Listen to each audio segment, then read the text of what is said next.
Today's sponsor is Audible. Please visit audiblepodcast.com/baldmove for a free audiobook download.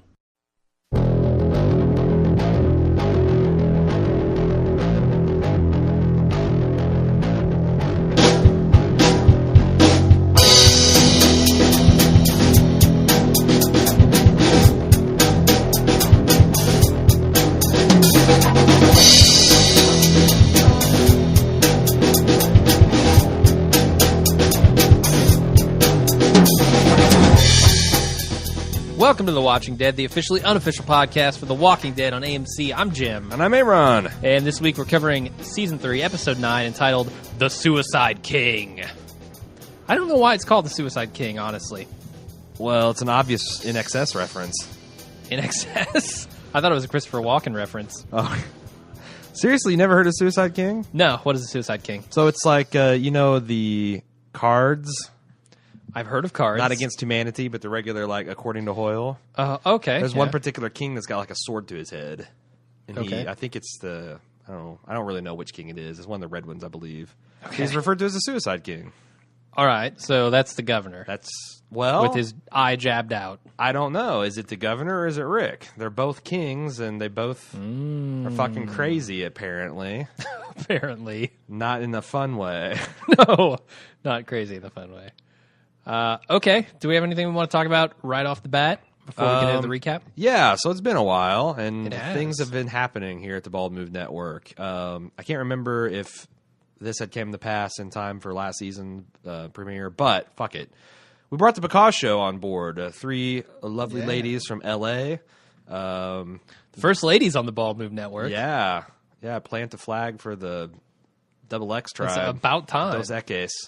They're pretty. If you like the Personal Arrogance crew, they're very similar, only more feminine, I guess.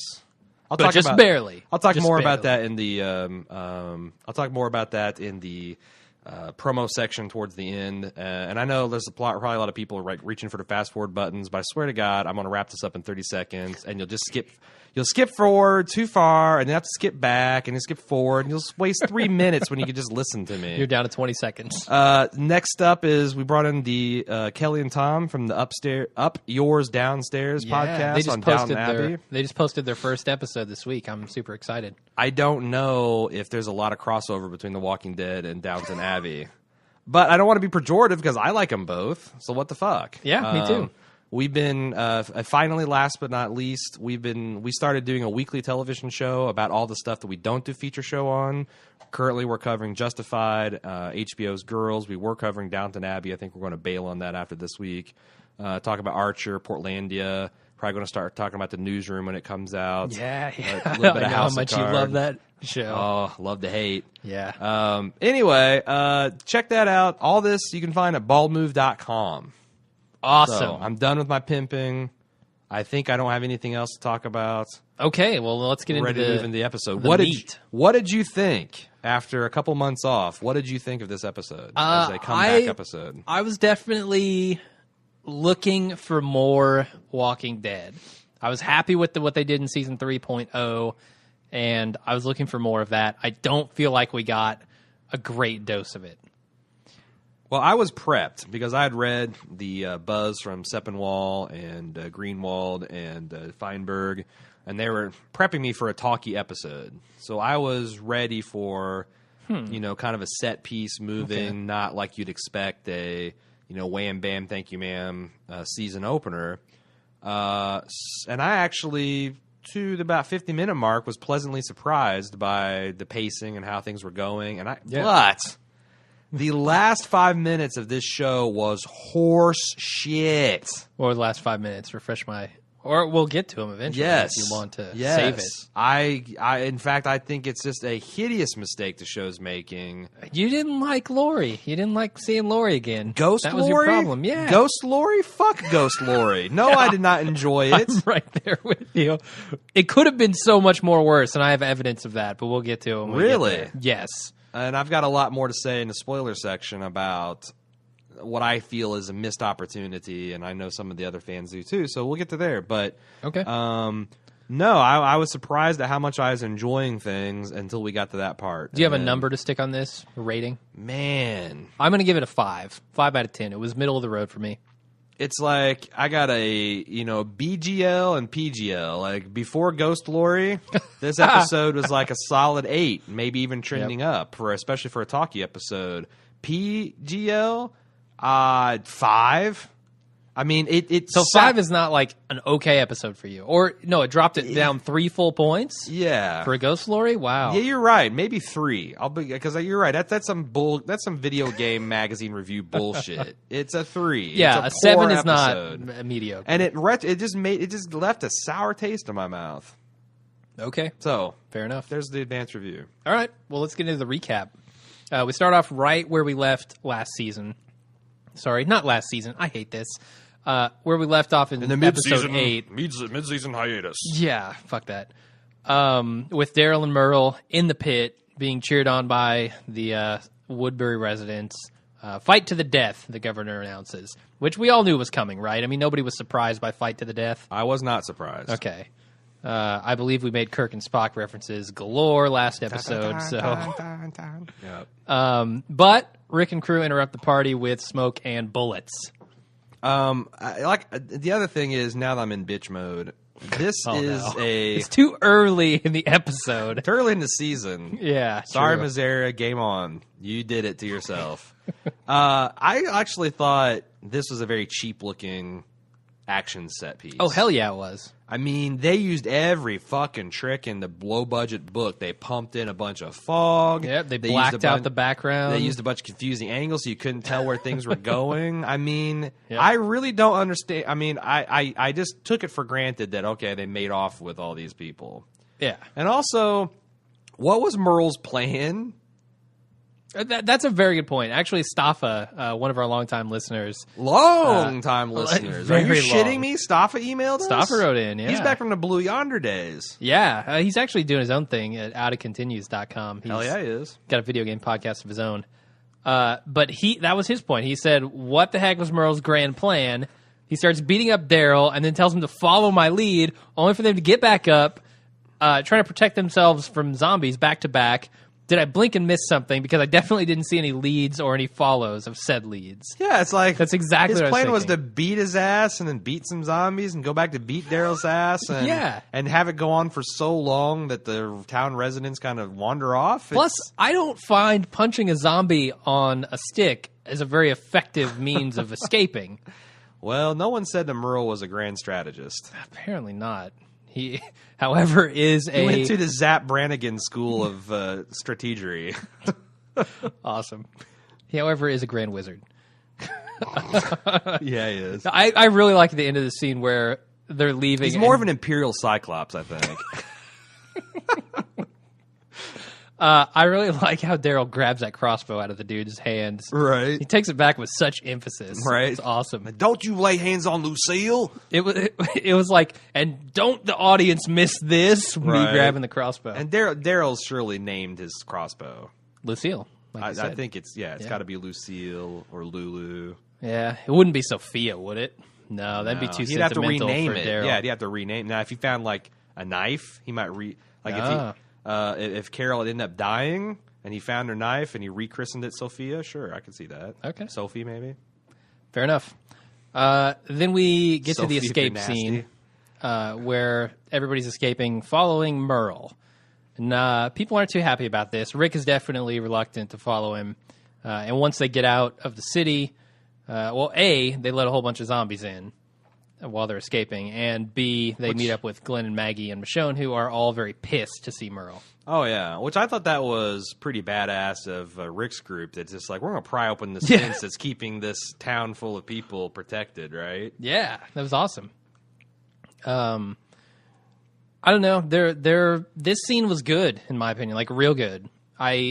The reunion scene? For some reason, I really enjoy Merle just being a total racist dick the entire time. What? His particular flavor of racist dick is funny to me. It is funny. Okay, I'll admit that it is. I get a chuckle. However, I felt like last season took great pains to show that Merle, there's more to Merle than meets the eye. Merle can be charming when he needs to be. Merle can be the voice of reason, especially when he's trying to manipulate people. And the writer's just like, fuck that, have him make fun of the, the black person and the Asian, and it's like it didn't seem to mix with what we saw last time. Well, and it doesn't suit his, unless he wanted to drive a wedge, knowing that Daryl would side with him. Maybe. I mean, he did have the two most badass people standing between him and the people who wanted to kill him. Yeah. So he could be a dick. But yeah, I guess that's true. I don't know. He always seems to press that advantage a little too much, in my opinion. Yeah. And so how surprised were you? Okay, I'm jumping ahead of when he got pistol whipped, I was not surprised and I was happy. Yes. I was like, come on, somebody do this. Mm-hmm. Rick stepped up. He manned up and did it. He's the Rick-tator. We go over to Herschel, who's back at the prison patching up Tyrese's group, and Beth comes in with the baby.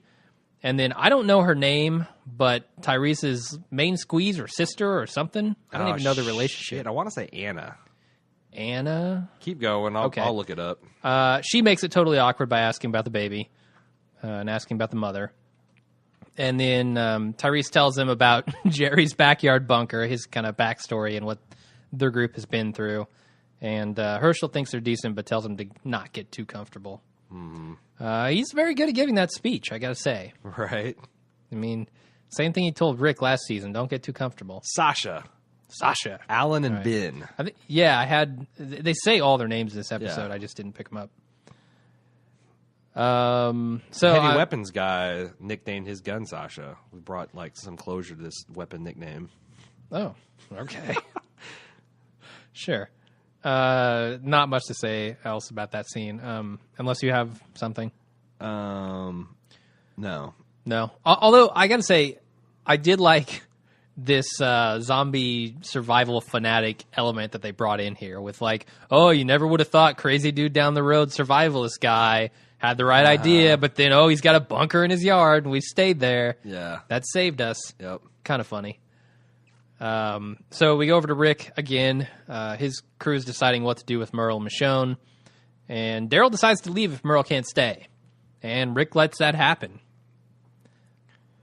I was kind of shocked that he didn't say something to make this okay. I mean, he tried, but I don't think there was anything There's certainly nothing he's going to say to Daryl that's going to get him to abandon his brother, right? And he was in a rock and a hard place. I mean, Merle's bad news, and that was before he beat Glenn and and assaulted Maggie and all this other stuff. So he's radioactive at this point. Yeah. So do you like the trade-off of keeping Michonne, Glenn, and Maggie and losing Daryl?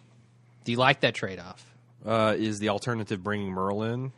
Yes. The alternative is to gather Merle and Daryl and the other three go. For sure. Because for whatever reason, I thought maybe Merle would get turned off from the governor and maybe he'd be ready to assimilate into the group, and maybe there'd be a power struggle for him and Rick later on down the line. He'd betray him. But, yeah, I mean, the way it went down and how much gasoline he threw on that fire, I think this is inevitable. I'm somewhat surprised Daryl made the snap decision, but he's got a lot of survivor's guilt. Clearly. Like he said, definitely. I already left him once before. Yeah. And it was a very I won't say a tearjerker. What's a guy version of a tearjerker? A beer jerker. Don't want to know. It's a beer jerking scene, man. I wanted to reach for my brew and drown my sorrows. I don't like seeing these alpha males fussing and feuding. Yeah, it's rough. Rough stuff. Take care, little ass kicker. Got me. Got a little dusty in the bald cave. I love that they're still calling her ass kicker. I know, right? It's awesome. They wrote it on the side of her mailbox, the mail bassinet. Yeah, it was awesome. Okay, so we go back to Tyrese and his crew. They're taking Donna's body out to the yard. I do know the dead person's name. Nice. Donna. They're taking it out to the yard, and I don't know this guy's name, but one of them decides that he wants to take over the prison. Because he spots Carol and Carl standing guard and says, "Oh, it's a woman and a kid." It's either Ben or Alan. Ben or Alan. Well, that's his full name, Ben Allen. But Tyrese, when Beth and Axel come out to give them tools, he kind of stops what's-his-face, Ben Allen, from jumping in there and killing both of them. Right. As he was probably going to do once he got those tools. And I got to say, these guys trying to go against Chad Coleman's kind of unbelievable. Because Coleman? Tyrese. Oh, okay. Cuddy from The Wire. Yeah, that's all I know him as. I feel like Chad Coleman is one of those dudes that's my archetype of the perfect man. Oh, like, if I can hook you guys up. If I could pick a father, I'd want Chad to be my father. Wow. If I could pick, like, you know, a wingman, I'd want Chad as my wingman. If I'd want my second in a fight, it'd be Chad. Yeah, he might be the first in the fight. Like, if I envision a burly fireman kicking in the door that's going to drag my fat ass down 3 flights of stairs, I want it to be Chad Coleman. I kind of love Chad Coleman. How do you like his more sensitive type? And I'm totally digging that too. If he's a peacemaker. You know, he's an ass kicker. He is not he probably lay a good the pipe. Negotiator, though. Isn't he? You want William Shatner as your negotiator, not this guy. Because course. later on when he's talking with Rick and he's saying, oh, we want to stay, he gives up everything. He's like, we'll stay, we'll cook, we'll do the laundry, we'll get our own food, we'll stay out of your hair. Well, he's trying to show his genuineness. I get it, but you don't give up everything immediately. All right. I'm just saying. I know that. I've got a little bit of a Chad crush going. You do. I got a Chad chubby. A chatty. Awesome. I thought it was funny that they said, oh, it's a kid and a woman, because they don't know what this group has been through. And they have no fucking idea what they're dealing with Carl Jr. If they, and boy, my God, flash forward a little bit in the episode. That look as he's cradling his silenced pistol. I loved it. That is a fucking psycho. He will execute Ben. He will end Ben and Allen. Oh, yeah. Yeah, you don't mess with Carl Jr. You can't spell Jr. Ben without end, and that's how Carl Jr. would do it. Sure. No, yeah, I thought that was pretty amazing. But they can take out Beth anytime they want. She's useless, in my opinion. Yeah. Like, what is she doing at this point? Taking care of Ass Kicker? Well, and she is doing a damn fine job of that, although the way her baby handling skills is questionable to me. Ooh. Like, she had, like, a reverse Gamora grip going on there. Like, you know, somehow, like, jiggling its head as maximum as possible and holding its ass unstable. And I just wanted to, like, take the baby from her. That thing's going to grow up with scoliosis. If it's lucky to grow up, if she doesn't dash its head on the cement. Oh, God. Maybe that's why it sleeps so much and never cries. She actually killed it a day ago. Oh, no.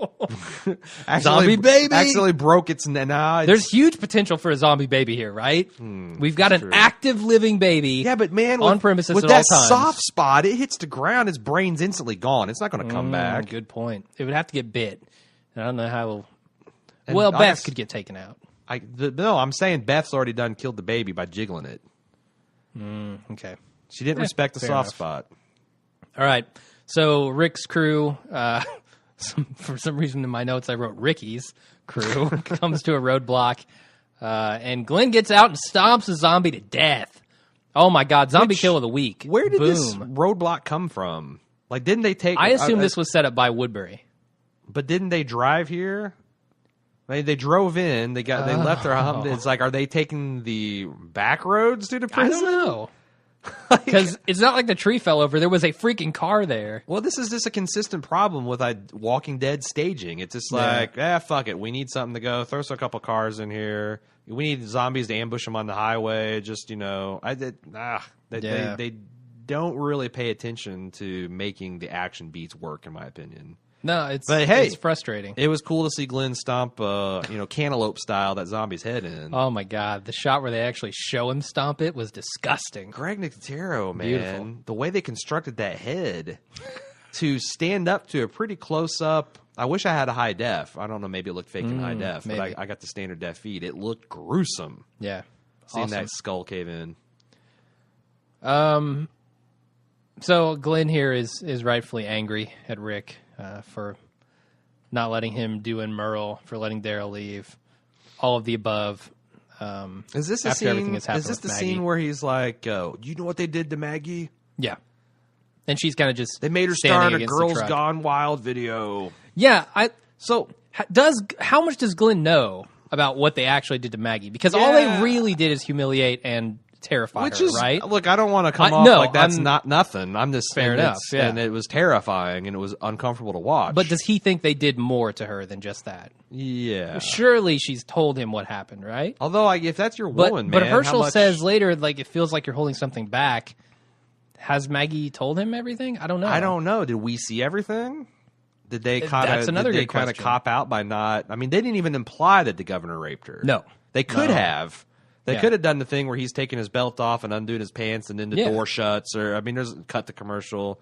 They didn't even imply that. So I was a little curious about. It just that as seems well. like a little bit of an overreaction, like on Glenn's part. I don't know. Well, I don't know. I can't fault Glenn. I'm just the way. But yeah, the way they're portraying it does seem like. He seems supremely angry. Yeah. But like, there again, if that was your woman, what would you? Yeah, how pissed no. off would you be? Especially since it's Fair enough. fucking Merle. It's not some stranger. It's Yeah. like it's They've dealt with him before. flashback violation. He's been a dick to him before, and now he's a dick again. Yep. I was curious in this scene what "I'm done" means from Glenn. Does it just mean I'm done talking, or I'm done with this freaking group? I think it was the like I'm done trying to reason with you people. Yeah. And I don't know if that means signals that he's going to maybe go a little rogue in upcoming episodes. I think if anybody's going to rein this guy in, it's going to be Herschel, because Yeah. he's got what I feel is the strongest bond with Glenn at this point. I mean, Well, Glenn's telling like a him- son to him. Exactly. Direct quote from the man himself. Yeah, so I don't know. Rick certainly isn't going to do it at Do you this notice point how- because he's pissed at Rick. How Herschel continues to morph into Uncle Jesse from the Dukes of Hazzard. No. Like he's got that little ponytail going. Like he's going to eventually get on coveralls and I don't know. Awesome. Them Dixon boys up to no good. Another missing hand joke in this scene. Rick says that this is the hand we've been dealt, and then he immediately talks about Merle. Low blow, guys. Very insensitive to the racist. So we go back to Woodbury, where your favorite character, Milton, Poindexter, as we like to call him, and Andrea are talking about the governor. The whole town is amassed at the front gate, and they are pissed. They want to leave. The town is no longer safe. Which And the governor's just hanging out in his apartment. I remember putting on chilling. Facebook at the time, like, oh my God, the Woodbury people are soft. Oh, yeah. Like this is still, they have it so good compared to, what's like on the outside. And these people surely know what it's like on the outside. Do they? I mean, Do they remember? How long have they been in there? well, I mean, they got to hear the shots from the walls all the time. Mm-hmm. And I don't know. I just felt like this is the one, it felt a little Battlestar Galactica-y to me. What do you mean by that? Well, I just thought that that's one thing the Moore did poorly in Battlestar is, number one, handle all the military aspects, but also Number one, everything. people in crisis situations don't bitch that much. It's kind of like the hierarchy of needs. If your food, water, shelter aren't met, you're not going to be talking about, why can't you get cable television? Yeah, yeah. So, this is a minor lapse, and it's been months and months and months, and it's also it's an outside type invasion. I just felt like the townspeople taking to the streets and being up in arms was a little much. Well, speaking of being up in arms, the survivors get attacked. The Woodbury survivors get attacked.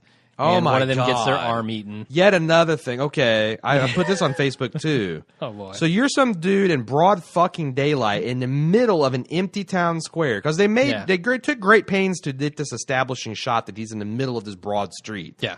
And you let a fucking walker sneak up and gnaw on you? It's like the entryway to like Disneyland or Kings Island or something. Yeah. It's massive. Yeah. And yeah, the walkers moaning and all, I'm sure. Well, they do this, run silent silent, run shamble. deep business. But still, how in the world do you let that happen?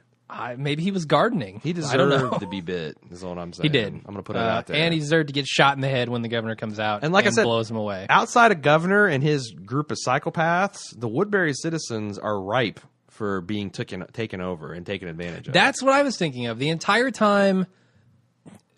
No, we'll get to it. We'll get to it later. I do have a big question as to why Andrea is still sticking around. Why the hell, after everything she's seen, after they've tried to kill her friends, And later on, after she knows that the governor held information from her about her friends being in the fucking city, why is she still there? Why is she trusting this guy? Oh. It is insane. Yep. Ugh. Especially when she knows where her friends are now. It's not like she'd be out there all alone. She could head toward the prison. So I am totally 100% off of the Andrea train at this point. She's annoying the crap out of me. So we go back to Carol and Carl, who are keeping watch. And Carol's talking to Carl about the sound of the old world. She misses the trucks and the gunshot. Oh, no, she gets plenty of gunshots here. But we get a glimpse of how bad Carl feels about how mean he was to his mother. His dear old mom. Never listened to her. Always gave her crap. Always snuck out of the house. And he feels really bad about it. But before we can actually have a meaningful moment with him, the Hyundai rolls up, and Rick breaks the bad news to Carol about Daryl not being there. She definitely doesn't understand. And honestly, well-acted scene. Yes. Yeah, it was. There's a moment where Carl asked his dad about Oscar. Mm-hmm. He's just like, well, sorry, son, Oscar had to go. Yeah. Oscar was not long for this world. My girlfriend sat next to me on the couch, and she said, "Who's Oscar?" I mean, I just bust out laughing because I'm like, that's the damningest thing you can say about the way they handled that character. Oh, for sure. So, anything else, or let's keep going? Ready to go. All right. We go back over to Woodbury. A lot of jumping around in this episode. Andrea questions the governor's leadership methods, and the governor doesn't care. He's kind of set on what he's doing, and he's in full-on war mode. Andrea's rightly upset that he knew about her friends being there, but yet they're still going to do what they're going to do. This is a scene that really ticked me off with Andrea. Couldn't stand it. Mm-hmm. She needs to get a clue. Mm-hmm. Milton shows up quickly thereafter and asks the same thing that Andrea asked about the townspeople in the street. Why the hell aren't you out there doing anything about this? This, to me, is insane because the governor needs to keep his people. Yeah. Like, he can't go fight this war and lose this entire town.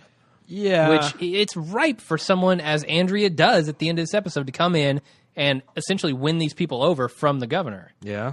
I mean, she is, in effect, leading this town now. I feel like they're trying to show this parallel between Rick and the governor. Where, yes, they are not acting in optimal leaderships, but they're also dealing with their own brand of crazy. The governor is suffering over the traumatic loss of, number one, his eye, and number two, his daughter, which he had a really unhealthy relationship with. Mm-hmm. And he's having to process all this stuff. I mean, look at, Herschel fucking left his whole family, wandered off the farm, and went back to boozing when his zombie family got murdered in front of his eyes. So there's a precedent of this. I'm not a fan. But I can see why they're doing, what they're doing structurally. Honestly, what I think they do with Rick at the end of this episode is far more damaging, but we'll save that for when you get there. Okay.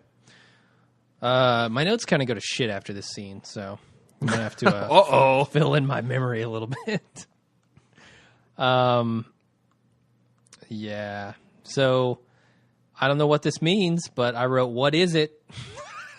It's Carl, and he's seriously damaged. Rick and Herschel. Oh, this is the shot of Carl sitting on that table with the gun, just staring these survivors down. Yeah. And then Rick and Herschel come through, which I think it is insane that they're keeping these people in the entry and exit way.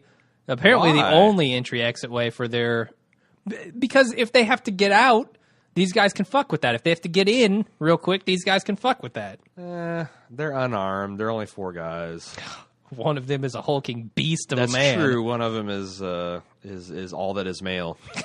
So you've got me there. But man, I just can't say enough about Carl and shit. What's the kid's name? Chandler Riggs. Chandler Riggs. His performance. I take back everything bad I ever said about the kid, man.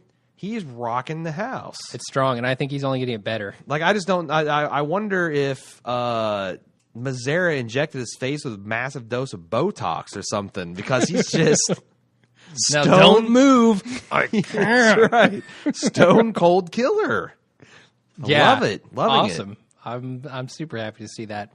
I like, out of all the characters, probably I like his trajectory the most at the moment. What do you think about Ninja Herschel on those? Freaking amazing. He's like parkouring his way down the steps. I know. I think this ties into a bigger theme of this group in this season, is that these guys, despite all the losses that they've taken and the shit that they've been through, they're getting better. They're getting actually better at many, many things. Yeah. Like, the wheat is being separated from the chaff here, and these guys are definitely wheat. I'm just saying, on talent show, like on the talent show, when they get bored, he's going to do this stomp the yard routine with his crutches and bring down the house, man. River Dance Herschel. Yeah. Awesome. Okay, so we're moving on. Rick goes to see his daughter, and Beth says that he has Lori's eyes, and Rick totally freaks out. And then baby starts crying. She's got her shitty attitude, too. Not much to see there. But. What do you think about, is this the scene also where Beth kind of gives him the peck on the cheek? Or was that the early part when he returns? Because there's a surprising amount of people in our Facebook timeline being like, love triangle between Rick, Beth, and Carl? Oh, I'm like, disgusting. Are you fucking kidding me? Not even The Walking Dead would do that. I mean, I hope they mean that somehow Carl Jr. will take offense or like get shitty with his dad over it. But if I'm not prepared for Andrew Lincoln to start macking on 17-year-old Beth, right? Because I bagged on Beth for being like 35 last season. No, she's very young. Yeah, creepy. Yes. Don't want to see that. Although, if you're going to indulge in jailbait, what better place to do it than in prison? That is wrong on many levels. You're there already. Disgusting. Yeah, don't go down to Axel Road. No, not at all. We come back from commercial, and your favorite character, Milton. Poindexter. He's trying to keep the people calm, and when things start to get ugly, Andrea jumps in to save him. With her savage face. Just when things get ugly, Andrea's there. Yep. What? Oh, God. How are you feeling about Milton? Milton? Fuck Milton. I want to talk about Andrea's laughable run to be the new governor, her campaign speech. I think she's in there at the right time. Okay, well, you thought her speech was persuasive? I thought it was what they needed to hear at the moment. God damn. I don't know what to say, because maybe it's just I'm crazy. I've been watching House of Cards, and there's so many fucking awesome political speeches in there.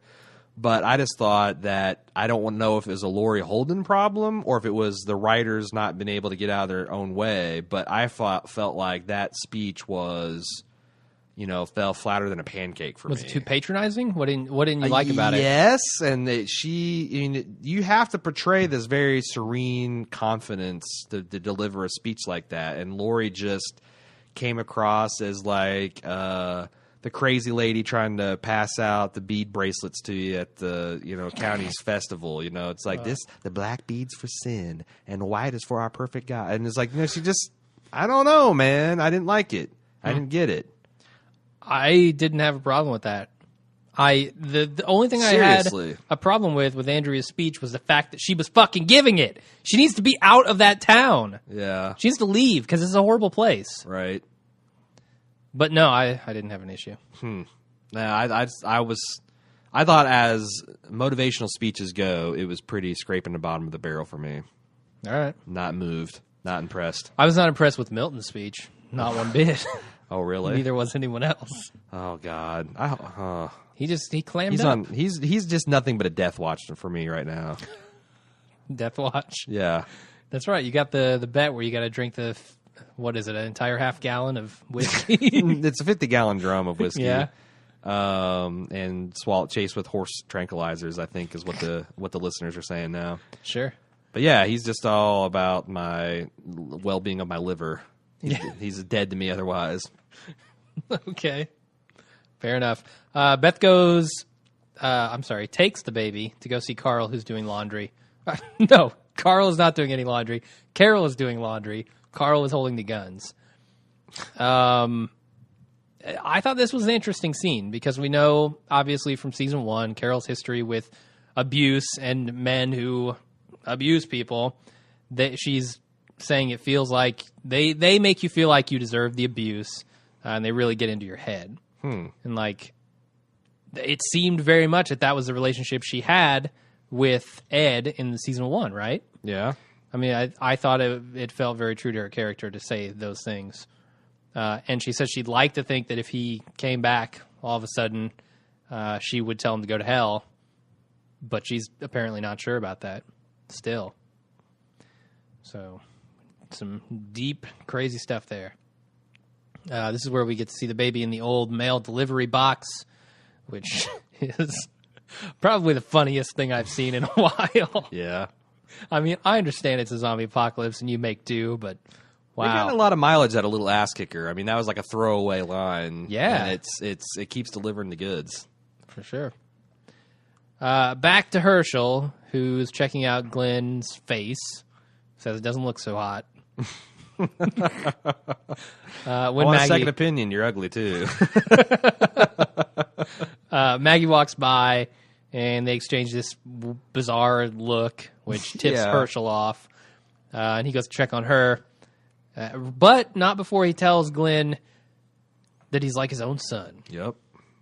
Deep, deep man stuff there. Oh, yeah. She doesn't want to talk about what's happened to her, and Herschel tells her that she's just like her mother. And he tries a rousing rendition of Doodlebug. It just falls flat. Yeah.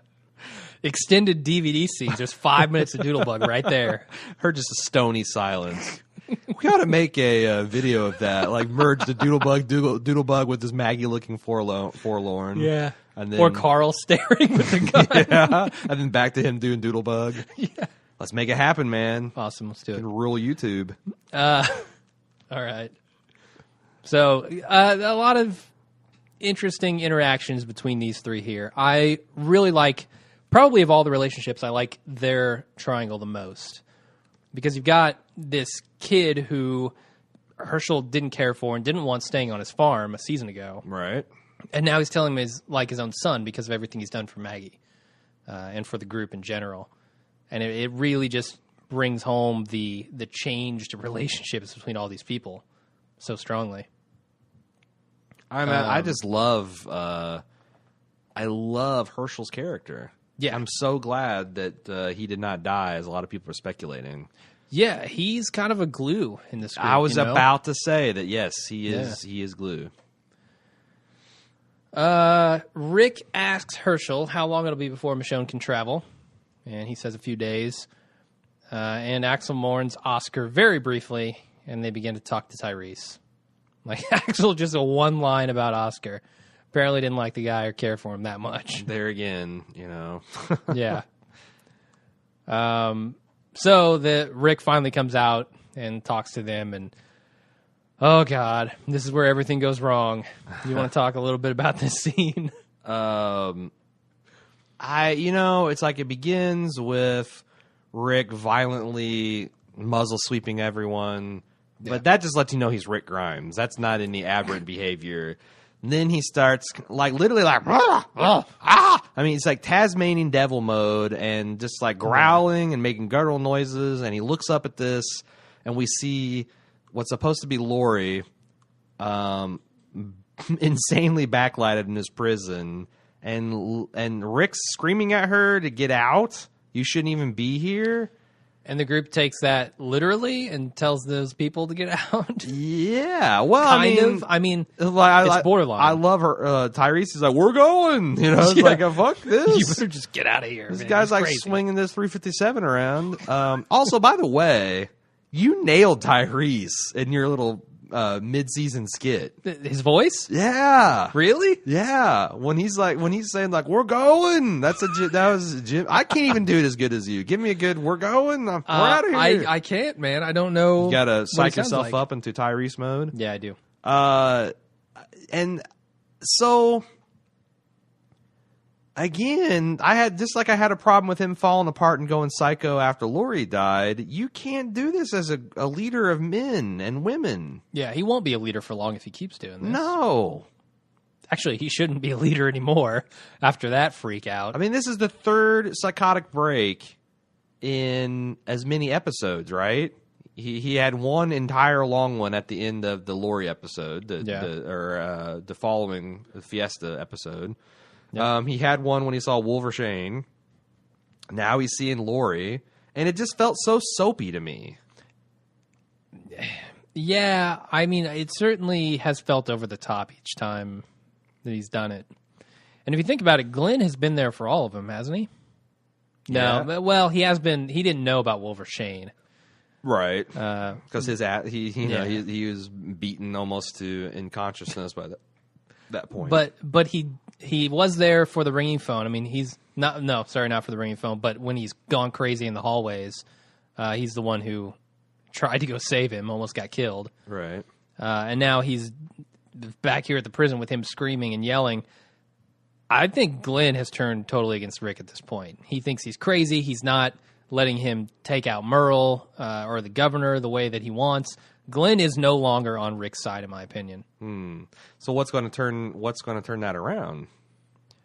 Like I said before, Herschel's the glue of this group. I think if anybody's going to keep Glenn that's the ace in the hole. Stuck to the prison, it's going to be Herschel. Yeah. All right. Very much needed son remark at that point, I'd say. Mm-hmm. All right. I'll buy it. But that's it. That's the end of the episode. We get crazy ghost Lori, and he screams, "I can't help you." I thought that was interesting, too. Had a lot of funny comments on Facebook about that. I think it was it Noel that said there's no way that's Lori. She's blocking too much light. No, I actually noticed that. She's not as thin anymore. No, the skinny on that, the skinny on that is that I guess that was not Sarah Wayne Callie is? What? Because there's like... Bullshit. Because she did an interview with... She's saying that was? Because... They put her in a dress. I saw... Got her, yeah. Really? I saw two different sources say that was a body double because they wouldn't fly her in just for one episode. No. Nope, not true. According to Sarah Wayne Callies herself. Well, then I guess I'm wrong. Maybe. But, I've got the source that I'll cite later, but that's in the feedback. Right. No, it was Noelle. She goes, that couldn't have been Laura. The ghost was blocking too much sunlight. Yeah. I actually thought she was looking better. Like she was too thin before. Yeah. Like if that is her, she has really put on weight in a good way. Yes. In an Aaron friendly way. She looks more like a woman, less like a skeleton. Yes. She looks less like a zombie in Afterlife than she did during her last days on Earth. Yep. Although a lot of people on the Facebook wondered if people had deliberately lost weight because the main cast continues to look skinny. Like Beth is looking super skinny. Rick is looking super skinny. And Andrea, did you see Andrea's veins in her arms? No. Like it looks like she's been working out and losing a ton of weight. I've always thought she had kind of veiny arms. She does, but they're extremely veiny now. Huh. She looks like she's losing weight. Yeah. All right. I think we have a shout out to do before we get to the listener feedback. Yeah, we do. Our sponsor Audible, at audiblepodcast.com/baldmove. You can get your free sample of one of the 100,000 complete downloadable titles that they have, their audiobooks online. And I'm actually making some personal use in this, getting caught up for Game of Thrones.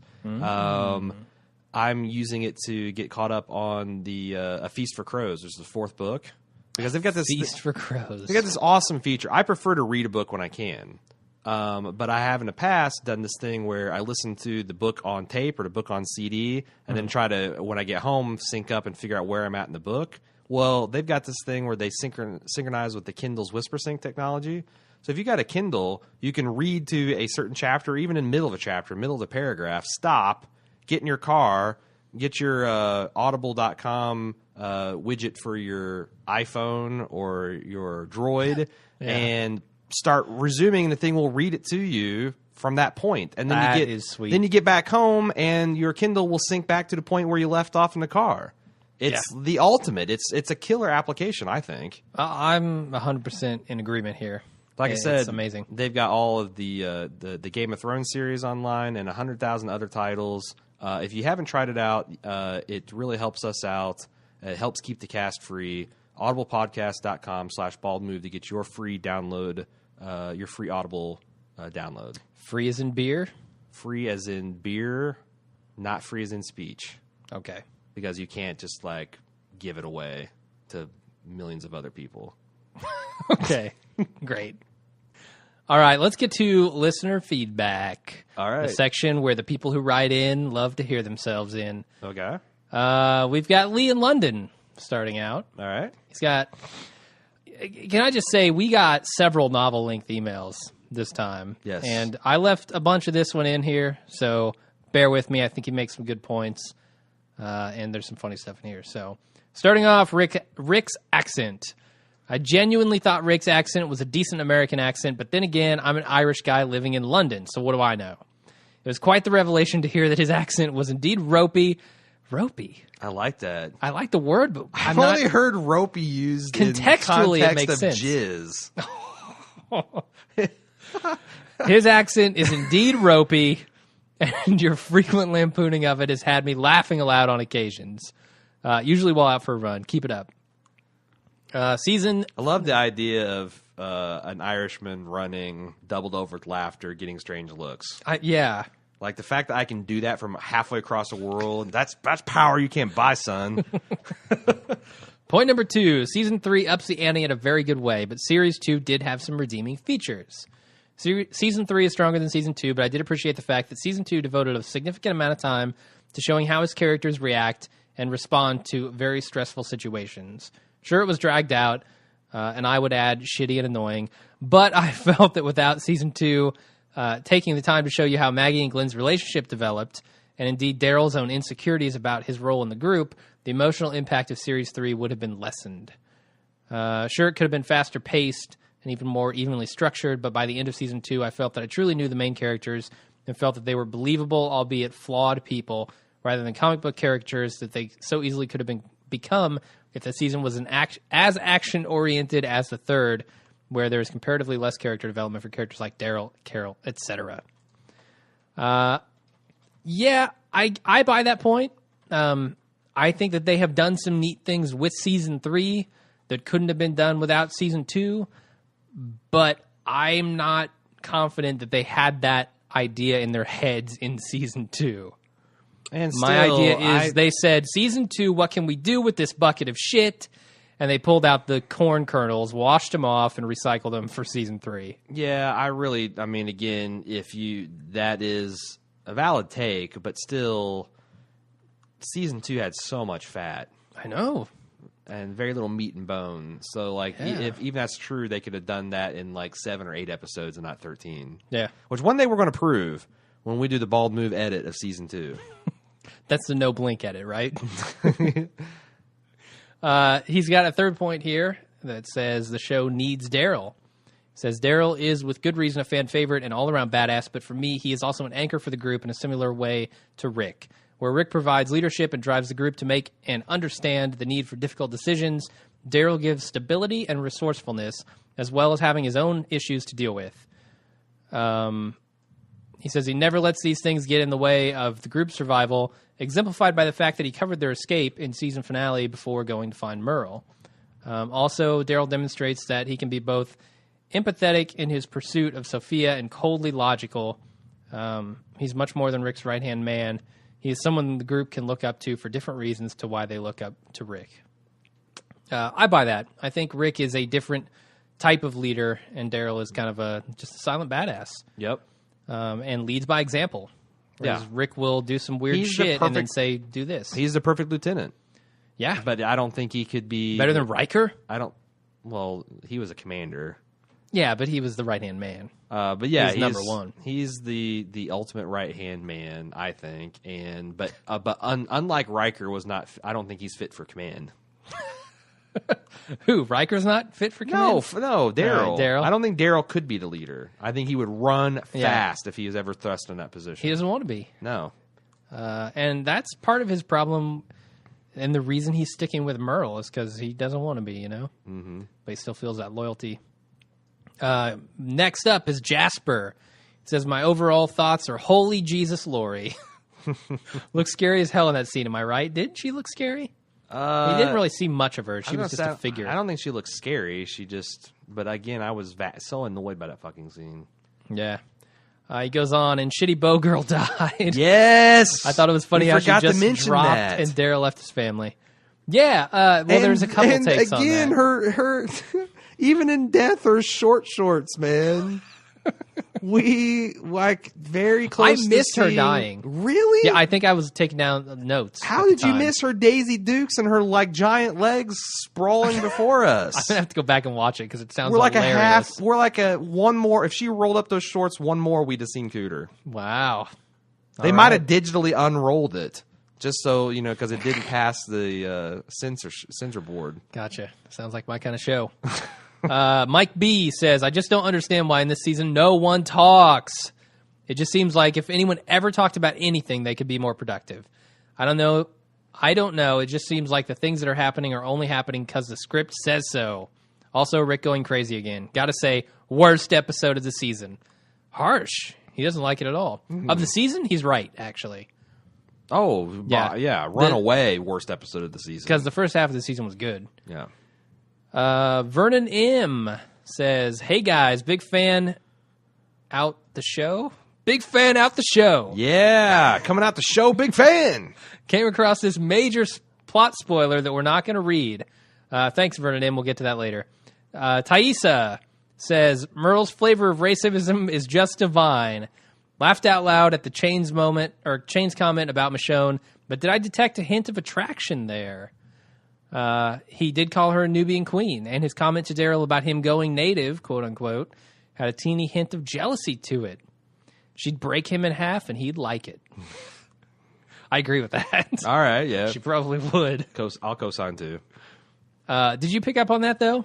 Because there's a scene in the new promo that kind of made me think that too. But granted, that was after I had